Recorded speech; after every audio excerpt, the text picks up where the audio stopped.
Bonjour à tous et à toutes, chers supporters marseillais. Aujourd'hui, on se retrouve pour la grosse bombe du jour. C'est à l'Olympique de Marseille, un peu comme toujours, j'ai envie de dire, c'est l'altercation entre Adrien Rabiot et Jonathan Rowe. Ça a mis le feu aux poudres suite à ce match contre le Stade Rennais et l'Olympique de Marseille a décidé de mettre sur la liste des transferts Jonathan Rowe et Adrien Rabiot. Donc voilà, ça c'est la grosse news. On va revenir avec Raphaël sur le pourquoi du comment. Donc, ça a débuté avec l'altercation Jonathan Rowe, Adrien Rabiot sur le premier match contre Rennes. Jonathan Rowe a été pris pour cible par les cadres de l'Olympique de Marseille, notamment Geronimo Rulli, puis Adrien Rabiot. S'en est suivi des mots très durs sur l'anglais. Et puis après, l'anglais est revenu dans le vestiaire, a mis une gifle à Adrien Rabiot. S'en est suivi d'une bagarre. Mehdi Benassia s'est interposé pour calmer les deux joueurs. Et puis voilà, on en est là aujourd'hui. Salut à toi, Raph. Qu'est-ce que tu en penses de cette situation? Est-ce que tu tombes de haut? Salut Louis, salut à tous. Bah oui, comme tout le monde, je tombe de haut. Déjà, je suis tombé de très haut vendredi, parce que j'imagine que, comme vous tous, après la belle campagne d'intersaison, on s'imaginait un meilleur départ, surtout après l'expulsion du Rennais à la demi-heure de jeu. Voilà, déjà il y a eu cette prestation tellement catastrophique à Rennes que on est tombé de plusieurs étages. Et puis depuis, il y a cette affaire qui n'en finit plus de rebondir. Dans n'importe quel autre club, une bagarre entre deux joueurs, et ça se finit en sanction, ça fait deux brèves dans l'équipe et voilà. Puis là, chaque jour, voilà, on a des rebondissements, on a des nouveautés qui arrivent. Donc au départ, les deux se seraient juste insultés dans le vestiaire, tête contre tête. Finalement, on apprend qu'ils se sont écharpés. Et après, ils devaient être juste suspendus 1 ou 2 jours, on ne sait pas trop. Ce matin encore, l'équipe et la Provence nous disent que Rabiot reviendra pour le match contre le PFC samedi. Puis finalement, on apprend qu'il reviendra jamais. Voilà, c'est l'OM. C'est quand tu crois que ça va mal, ça peut encore aller de mal en pis. Et voilà où on en est. Donc oui, oui, je suis tombé de très très haut. Et j'avoue que pour Rabiot, je comprends vraiment pas. Pour Rowe, je comprends un peu plus, mais Rabiot, ça m'étonne vraiment énormément. Ouais, c'est très olympique de Marseille comme situation, en tout cas.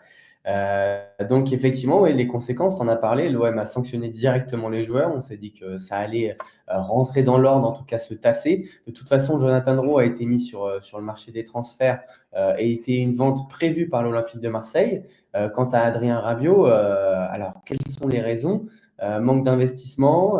Il y a eu des vidéos aussi qui ont circulé sur les réseaux sociaux comme quoi il était en boîte de nuit le dimanche, donc 2 jours après la défaite face à Rennes, donc un manque de sérieux potentiellement aussi et ciblé. Qu'est-ce que tu en penses, toi, Raph? Est-ce que tu penses que c'est des conditions qui ont fait que les dirigeants, parce que c'est le club qui a pris la décision, c'est pas que Roberto De Zerbi, ont fait que Adrien Rabiot ne fera plus partie de l'effectif marseillais en 2025-2026?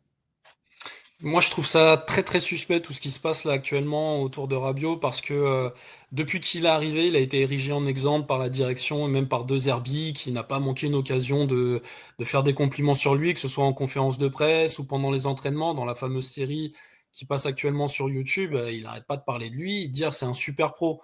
Donc je comprends pas trop comment on passe de super pro jusqu'à il y a peu finalement à manque d'investissement. Alors il y a cette histoire de boîte de nuit dont tu viens de parler. C'était dimanche soir, d'accord. Déjà a priori c'était pendant son jour de repos. Donc a priori il fait ce qu'il veut pendant son jour de repos. Hein. S'il a envie, je sais pas, de fumer un pétard ou de se mettre une mine, c'est son problème ou d'aller en boîte. Mais je sais pas, pour moi, ça cache quelque chose d'autre forcément, parce que tu peux pas passer une année à flatter quelqu'un et du jour au lendemain le dire de lui le pire, quoi, finalement, qui manque d'investissement et de professionnalisme. En vrai, Adrien Rabiot, partout où il est passé, il y a eu des problèmes, mais il n'y a jamais eu des problèmes par rapport à son investissement, plutôt lié à ses contrats, à la durée de ses contrats, à ses fins de contrat, tout ça. Mais son investissement n'a jamais été remis en cause. Nous, on est le premier club à le faire.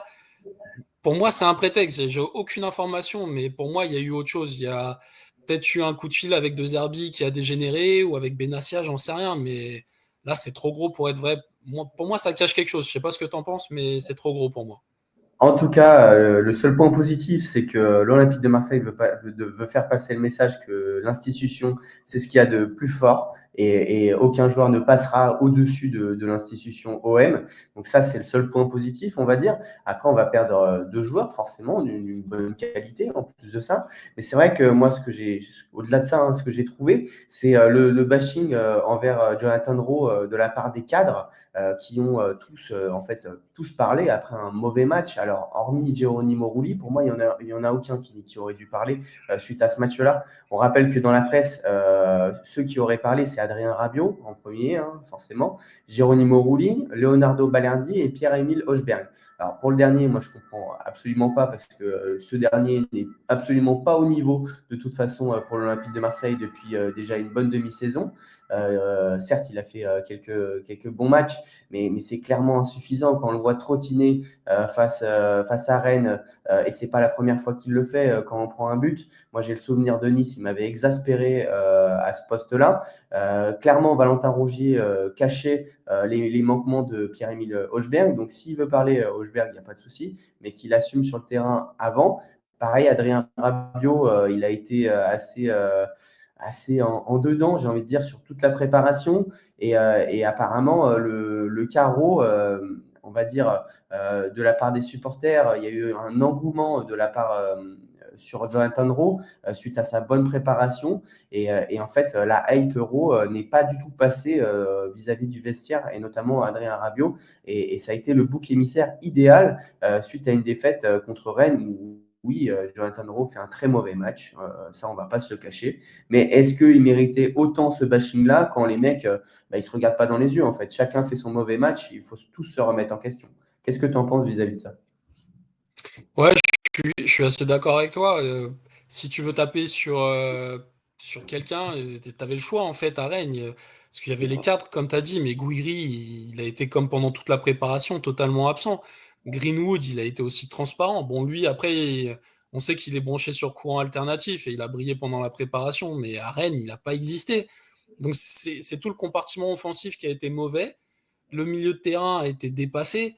Ouais. Donc ouais, on aurait pu taper sur n'importe qui. Après, moi je vois que c'est assez facile parce que Ro, il est bien gentil, on le voit dans les vidéos de la saison dernière, il répond pas vraiment. Même quand il est apostrophé par De Zerbi lors d'une embrouille, bah il répond pas, il a l'air d'être poli. À mon avis, il parle toujours pas français ou alors très très mal. Donc voilà, c'est vraiment la cible facile. En plus, il est poussé vers la sortie.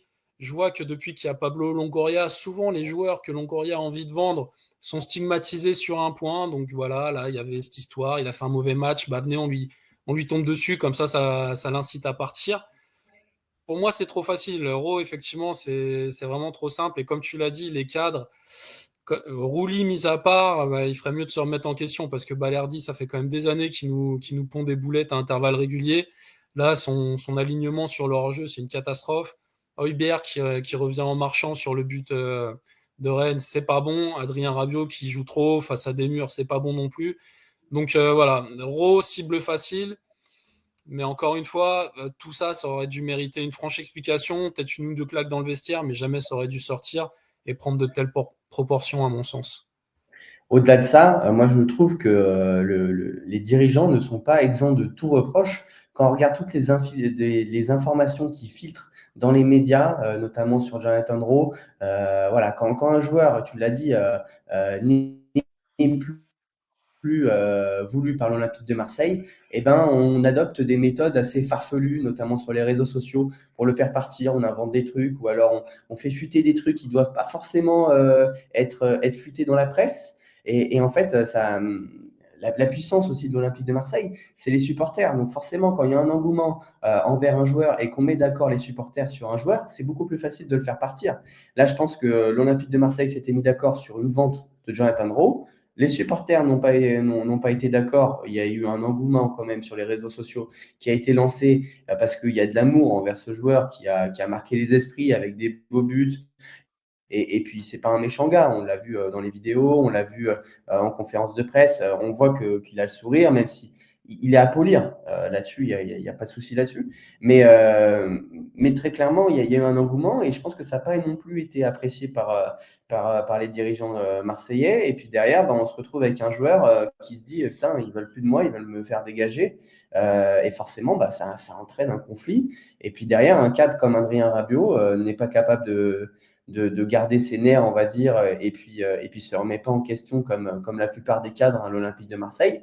Et ben, on se retrouve dans cette situation-là où les dirigeants ont fait quand même, je pense, un choix fort, mais c'est pas forcément un mauvais choix.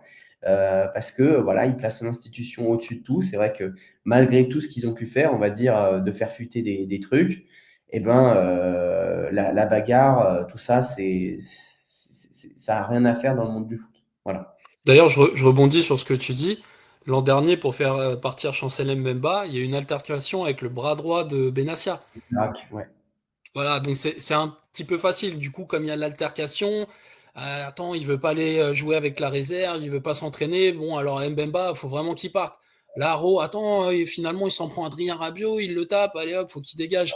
Il y a quand même toujours des. On va pas tomber dans la parano, mais il y a quand même des petites mises en scène qui interpellent, je trouve, et des méthodes. Moi, je le dis, hein, Pablo Longoria, je suis son premier fan. J'adore tout ce qu'il fait. Il a redressé l'OM de façon spectaculaire. Vraiment, j'adore ce dirigeant. Mais quand il a envie de faire partir un joueur, il a des méthodes qui sont pas super, je trouve. Ouais, je suis complètement d'accord avec toi et je pense qu'on sait pas tout, hein. Nous, on est un média, mais au-delà de ça, on n'a pas forcément toutes les infos qui viennent des dirigeants et certains les ont. Et on voit d'ailleurs sur les réseaux sociaux que derrière, bah, les messages, quand il faut les sortir, bah, ils sont sortis à chaque fois dans les bons timings, dans les timings que veut le club finalement. Là, l'Olympique de Marseille va pas tarder à faire son communiqué sur Adrien Rabiot. Donc, tout est un peu pré-ficelé, on va dire, hein.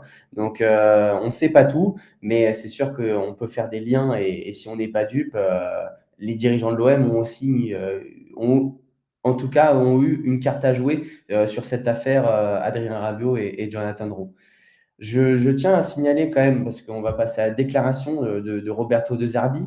Donc, tu parlais notamment sur la série. Adrien Rabiot avait été un peu érigé comme un modèle, un exemple à l'Olympique de Marseille. Roberto De Zerbi l'avait d'ailleurs confié, que ce soit en conférence de presse cet été, il avait déclaré que merci Adrien Rabiot, ça a été un grand monsieur parce qu'il a refusé des grosses offres pour rester à l'Olympique de Marseille.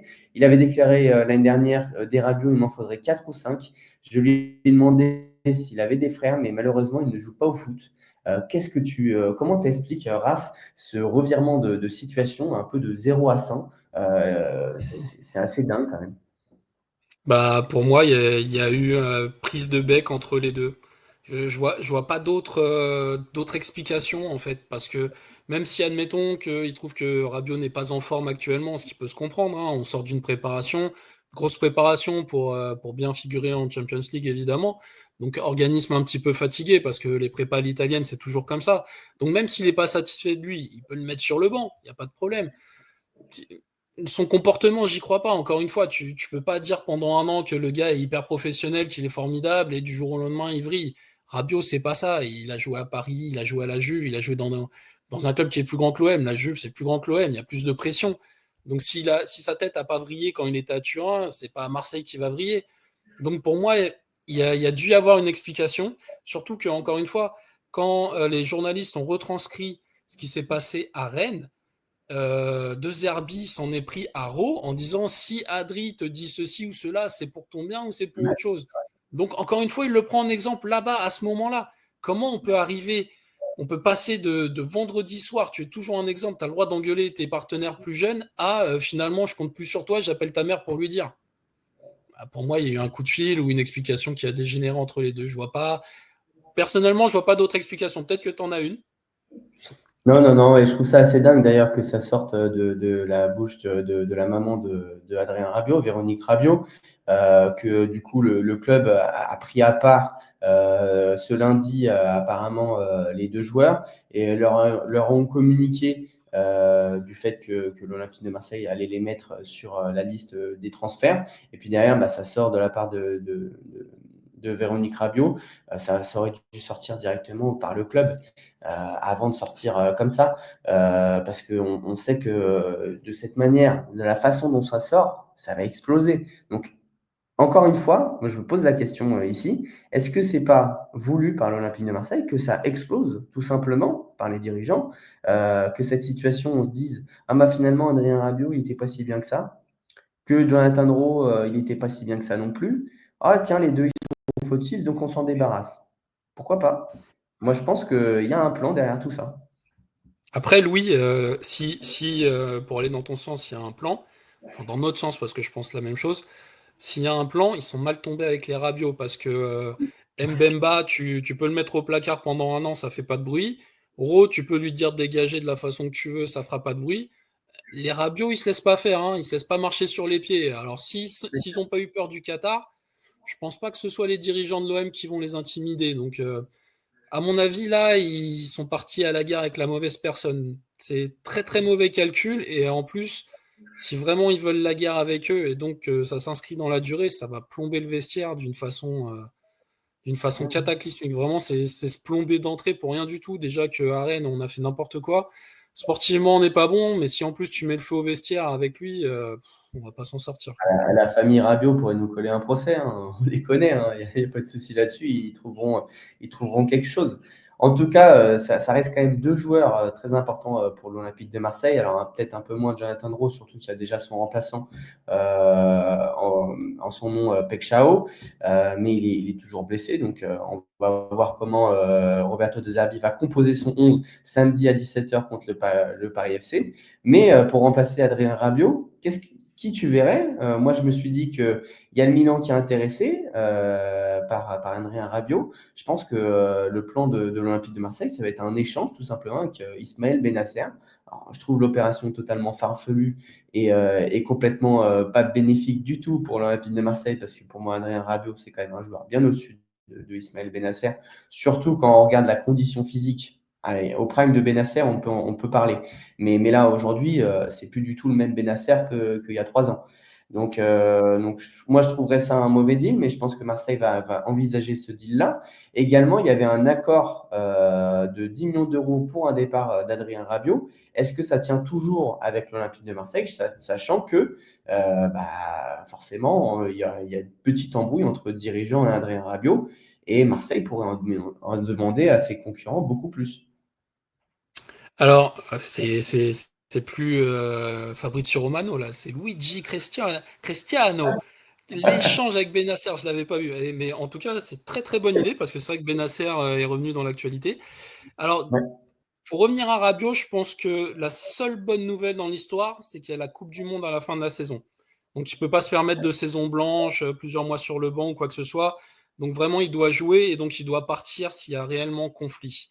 Après, pour ce qui est de son départ, j'apprécie beaucoup le joueur. Je trouve que c'est un grand professionnel.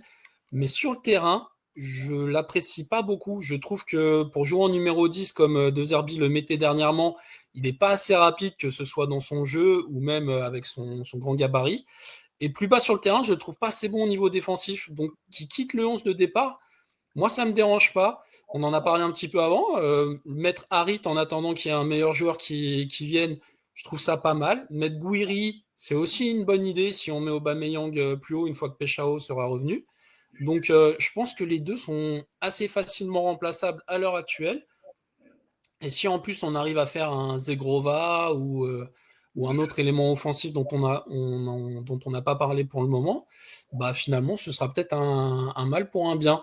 Mais en tout cas, les remplacer dans le 11 de départ, il ne me semble pas que ce soit mission impossible, bien au contraire. Ouais.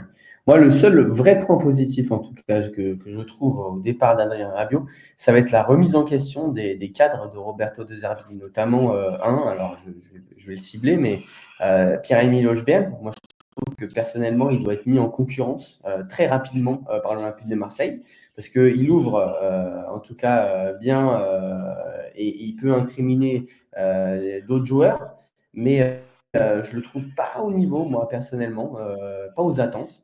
Donc, il touche un gros salaire. Pareil, Geoffrey Kondogbia, il faut en parler. 500 000 euros Oui. de salaire. Le mec, il est toujours là. Il va jouer au milieu de terrain. Ok, il a un super mental, hein, c'est génial, hein. Mais on est en train de payer quand même un joueur qui aujourd'hui dessert à l'Olympique de Marseille, hein. Première mi-temps contre Rennes, il a été catastrophique, Pas à cataclysmique. son poste. Pas à son poste quand même. Pas à son poste, mais quand même, tu le mets au milieu de terrain, je suis sûr qu'il te sort la même prestation, hein. Ouais. On l'a vu au milieu de terrain, à part contre le PSG l'année dernière, je l'ai trouvé mauvais. Voilà. Il a fait un bon match, c'était quand on était en bloc bas. finalement, contre Paris, où il arrivait à ressortir des ballons. Mais aujourd'hui, Marseille, c'est une équipe qui veut la possession. C'est ça le jeu protagoniste de Roberto De Zerbi. Clairement, Geoffrey Kondogbia à 500 000 euros par mois, purée. Donc moi, c'est la seule bonne nouvelle, je ne sais pas ce que tu en penses, du fait que ça va potentiellement rebattre les cartes sur tous les cadres de l'Olympique de Marseille. Alors, je pense que Leonardo Balerdi sera épargné, pareil pour Geronimo Rulli. Je pense que c'est bien, parce que c'est des mecs qui se donnent. Et quand même sur le terrain, même si tu vois que Balerdi est fautif sur le but contre Rennes, il arrive quand même sur 80 minutes du match à ne pas faire d'erreur, on va dire. Et plusieurs fois, les joueurs rennais ont été pris dans leur jeu. Ça reste un jeune joueur, ça reste un joueur qui doit progresser et qui a mal été accompagné en fait sur ce match. Quand tu regardes avec Geoffrey Kondogbia, il aurait directement dû composer avec Egan Riley, mais ça, c'est la faute du coach. Donc, pour moi, remettre Eh oui. tout en question, Ouais, ouais. non. Mais je remets quand même certains cadres en question, notamment Rochbert. Parce que Je te trouve dur avec lui. Après, là où je peux aller un petit peu dans ton sens, c'est qu'il a besoin d'un autre milieu enfin pas plus défensif, mais en tout cas, il a besoin d'un autre milieu complémentaire, comme Rongier par exemple. Je trouve qu'ils faisaient vraiment un super duo tous les deux. Et ce qui m'embête beaucoup, c'est que on a fait partir Valentin Rongier parce qu'il voulait être augmenté. Et en fait, tu vas te débarrasser de Rabiot qui a un gros salaire, et cette partie-là de son salaire, tu aurais pu t'en servir pour prolonger Rongier. Et donc, tu n'aurais aucun problème actuellement au milieu de terrain, sachant qu'Angel Gomez peut jouer un cran plus haut, et donc prendre la place de Rabiot éventuellement. Mais je suis d'accord sinon avec toi que cette histoire va permettre de rappeler au cadre que nul n'est intouchable à l'OM. En tout cas, c'est comme ça que ça devrait être, ça devrait tout le temps être. Et on a peut-être un petit peu tendance à l'oublier en donnant trop de pouvoir à certains. ouais. Tu as parlé d'Amin Harit qui pourrait dépanner à ce poste de numéro 10. Alors, je vais te laisser commencer, Raphaël, parce qu'il est suivi du coup par un club de deuxième division saoudien. Alors, c'est pas pour rien qu'il est suivi par un club de deuxième division. Enfin, moi, c'est mon avis personnellement. Mais je te laisse débattre, Raphaël. Eh ben déjà, Louis, je pense que tu t'es refermé les portes du Maroc pour le restant de tes jours en disant qu'il avait ce niveau-là. Non, moi, Mais j'adore Unai. bon, notez bien, messieurs, dames, hein, c'est Louis Christian, c'est pas moi. Alors, Amin Harit, on en a débattu tous les deux un peu plus tôt. Je suis pas du tout d'accord avec toi. Ce qui est sûr, c'est il a pas les stats pour être la star d'une équipe, même un club comme l'OM et encore plus haut, j'en parle même pas. Ça, c'est sûr. Mais Amin Harit, il a une grande qualité, c'est faire jouer son équipe et trouver des espaces. Et dans une équipe où il n'y a pas de buteur, où il n'y a pas de joueur décisif, eh ben, il va servir à rien parce que lui, il n'est pas décisif. Mais dans une équipe où tu as Guiri quand il cartonne, où tu as Greenwood, où tu as Aubameyang, moi, je pense que Harit, il peut être le chaînon manquant. Et je vais citer deux exemples. Ces deux meilleures périodes à l'OM, ça a été le début de saison quand il y avait notre ami Igor Tudor et qu'il y avait Alexis Sanchez qui est très intelligent dans ses déplacements et qui est très bon à la finition. Donc il a fait une très bonne première partie de saison jusqu'à se péter à Monaco. Et la saison dernière, il avait aussi très bien commencé avant son expulsion contre Paris et sa blessure dans la foulée. Quand il a des joueurs qui tournent autour de lui et qui sont très très forts devant les cages, Harit, pour moi, c'est très très bien. Donc je serais pour le garder, surtout si on se débarrasse de Rabiot et d'Euro et qu'on arrive à faire entrer de l'argent. Je vois pas pourquoi on irait le vendre à une D2 saoudienne. En plus, il a un bon état d'esprit, donc je le garderai. Maintenant, je te laisse continuer à t'enterrer avec le peuple marocain. Non, non, ben, tout simplement, Amin Harit, c'est certes, il a un bon profil parce qu'à Marseille, aujourd'hui, il y a personne qui ressemble à Amin Harit. C'est-à-dire qu'avant, on avait Dimitri Payet qui pouvait jouer ce rôle-là, mais aujourd'hui, Amin Harit, c'est clairement insuffisant. On l'a vu, les seules fois où il a été titulaire dans un club, hein, ça a été à Schalke 04, club de D2 allemande, hein, quand même. Il a fait reléguer, enfin, il faisait partie du club donc qui a été relégué. La seule fois où il a été titulaire pendant toute une saison à l'Olympique de Marseille, ça a été la pire saison, une des pires saisons de ces 5 dernières années, où on finit 8e. Alors certes, il y a eu pas mal de coachs qui ont passé, mais il n'avait pas été bon du tout. Au-delà de son aspect aussi pas décisif, moi je remarque, c'est qu'il n'est pas capable de faire une passe dans le bon tempo, en fait, tout simplement. Il fait toujours la touche de trop. C'est insupportable. Quand on regarde un match de l'Olympique de Marseille et qu'on voit qu'un mec comme Amin Harit, il peut avoir des super bons ballons et il croque à la fin. C'est pas possible. Enfin, moi, je le vois comme ça, Après, personnellement. Après, il a des entraîneurs qui vont changer. De Zerbi joue à son poste, donc j'imagine que si s'il était obligé de Zerbi d'en faire un titulaire, il lui apprendrait les rudiments de la passe dans la course ou dans les pieds au minimum. De toute façon, c'est très français de faire des passes dans les talons plutôt que dans la course. Mais j'entends, mais je pense qu'il aurait une carte à jouer quand même. Et contre des équipes qui jouent regroupées comme Rennes vendredi dernier, Ah, pour il aurait moi, un servi, oui. Harit est plus intéressant qu'un Rabiot. Oui, oui, non, mais je suis d'accord. De toute façon, faute de mieux, on va dire qu'on peut mettre Harit. Mais très clairement, ça montre le besoin qu'a l'Olympique de Marseille de recruter à ce poste, surtout. C'est là, moi, où je veux en venir. C'est-à-dire, oui, je suis pas contre garder Amin Harit, mais certainement pas en tant que titulaire au poste de numéro 10, hein. Parce que, on l'a vu déjà sous Tudor, il était assez bon, on va pas se mentir. Par contre, il était remplaçant de base. Faut pas non plus tout oublier. Il avait fait son trou à l'Olympique de Marseille au milieu de la saison contre le Sporting. Il fait une super prestation. Après, il se pète. Et on était tous là en mode ah, putain, c'est dommage parce que Amin Harit, il était très fort à ce moment-là. Mais c'est le cas de le dire. Aujourd'hui, Amin Harit, pour moi, c'est un fin de cycle. Il a eu des blessures. Il a 27 ans aujourd'hui. Il n'est toujours pas titulaire dans un club comme l'Olympique de Marseille. Il a eu sa chance.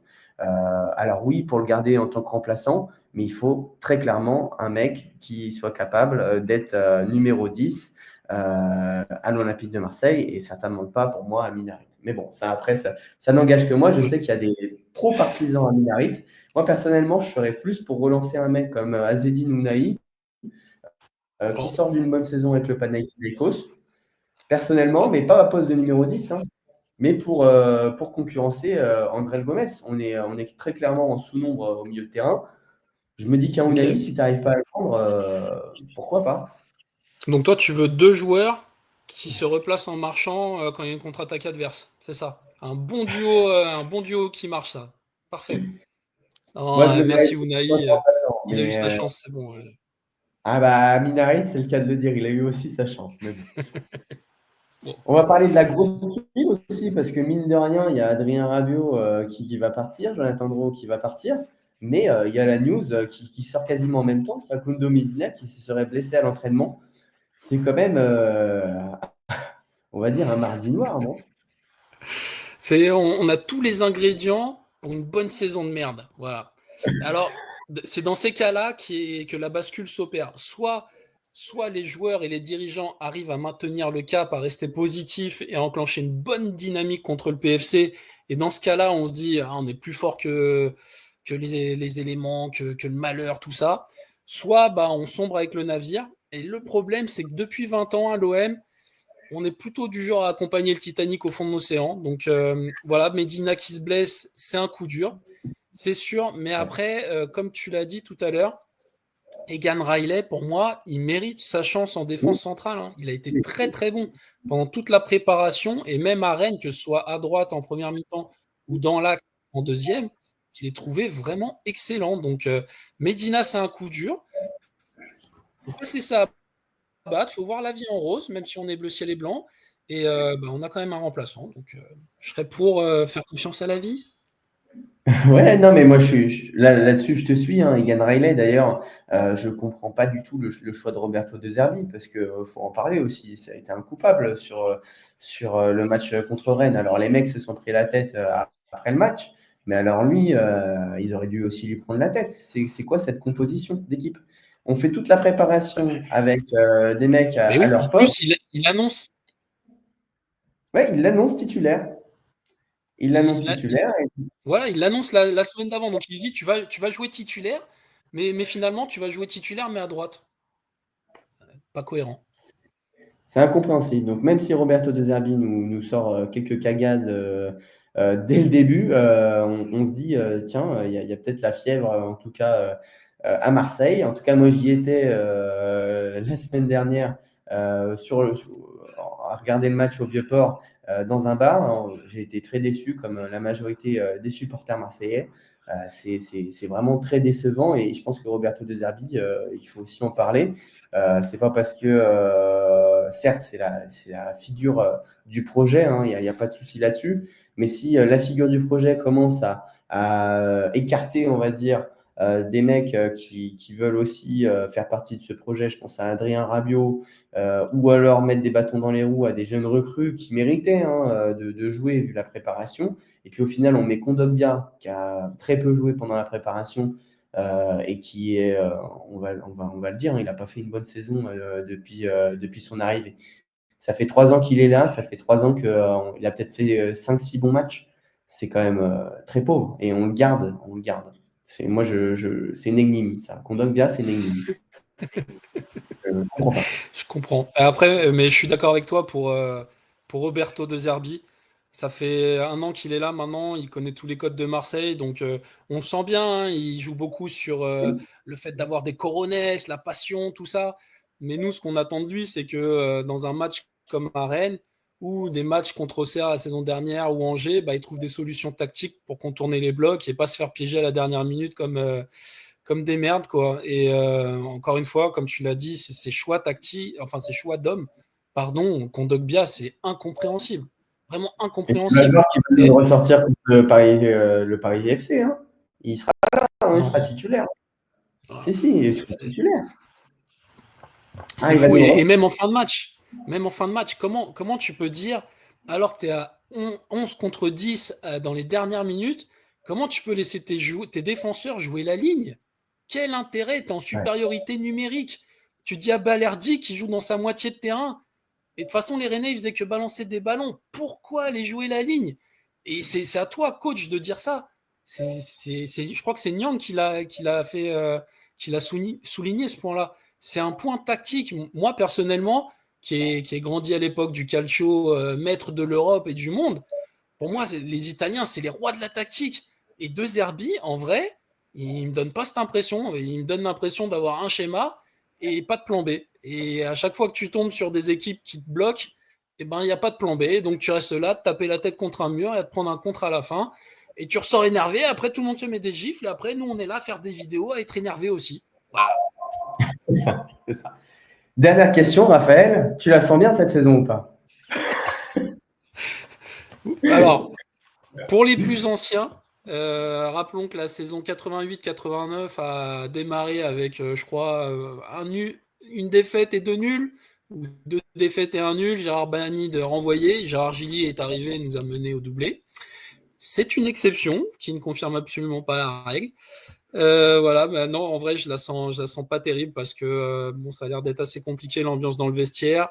Roberto De Zerbi, ses choix, ça n'a pas l'air d'être ouf. Il s'est pas remis en question au niveau de sa tactique, du plan de jeu, le fameux De Zerbi Ball. On le voit sur 3-4 buts par an, mais sinon, c'est quand même pas dingue, c'est pas enthousiasmant. En plus, on va avoir la Ligue des Champions. Donc, personnellement, si on finit dans les 3 premiers, déjà, ce sera une grande victoire, à mon sens. Oui, Et toi, oui, tu la très vois comment? bien. Ah bah moi, je la vois pas très bien là, avec ces nouvelles-là. Après, j'attends de voir ce que va faire Mehdi Benatia. Et moi, j'ai peur qu'il y ait le feu, mais vraiment à Marseille. C'est-à-dire que là, on perd contre le Paris FC. Hop, De Zerbi démissionne, Benatia démissionne. Euh, Oh, mais tout est possible à Marseille. C'est ça qui est beau aussi. Hein. On peut passer du soleil à une grosse averse. Voilà, c'est Marseille.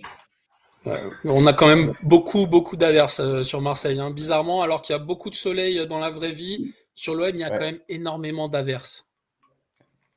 On va dire que c'est le club, c'est comme ça, c'est la magie de ce club-là, c'est aussi pour ça qu'on l'aime. Hein. Mais bon, on va suivre en tout cas attentivement du coup ces prochains jours cette situation-là, notamment le communiqué de presse qui va pas tarder à sortir, voir s'il n'est pas déjà sorti au moment où on vous parle. Mais voilà, en tout cas, on vous souhaite à tous quand même, chers supporters marseillais, eh ben, un très bon match ce samedi. On se retrouve très vite pour de nouvelles vidéos. Et puis, on espère que la situation va vite se rétablir du côté olympien. Merci à tous. Bonne, Merci, Raph. Salut. bonne saison à tous. Salut.